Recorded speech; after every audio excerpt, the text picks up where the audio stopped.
Sa pambihirang pagkakataon naman, pumunta mismo ang Pangulo sa Contra Sona Rally at kinumpronta ang mga ralista. Saksi, si June Veneracion.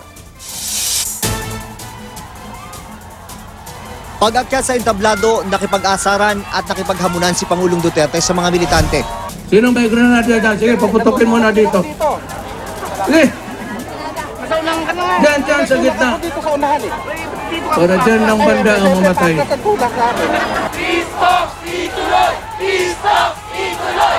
Sagot ng Pangulo sa panawagang ituloy ang peace talks ng gobyerno at CPP. Bakit ituloy ang peace talks, yan ang gusto ninyo? Ay, siyempre, inambos ninyo ako. Anong gusto mo? Oh, paano kayo mag-peace talks kung napatay ako? Sira ulo mo.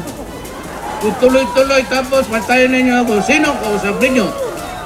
Banat pa niya sa mga militante. 1 taon lang ako presidente ninyo. Bakit ninyo ako ganunin?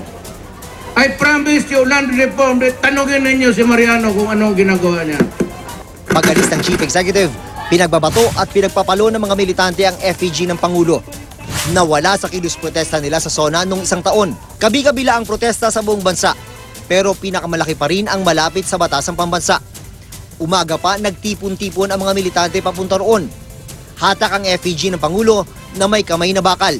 At may kasunod ng mga FEG na Defense Secretary Delfin Lorenzana at Finance Secretary Sunny Dominguez kasama ang isang American Eagle. May mock-up ding ipinapakita ang Pangulo bilang isang Adolf Hitler.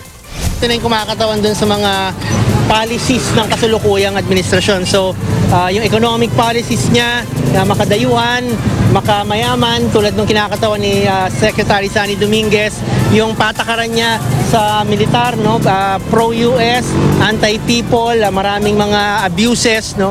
Tapos yung Pangulo, syempre, kamay na bakal. Sinunog din ng mga militante ang Octopus FEG ng Amerika.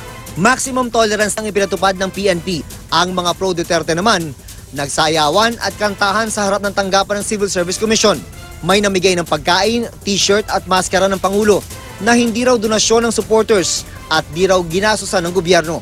Sa kasagsagan ng programa, bumagsak ang LED wall sa stage pero maayos naman ang lagay ng mga nabagsakan. Na magsimula ang SONA, nakinig na sila. Ako si June Veneracion, ang inyo saksi.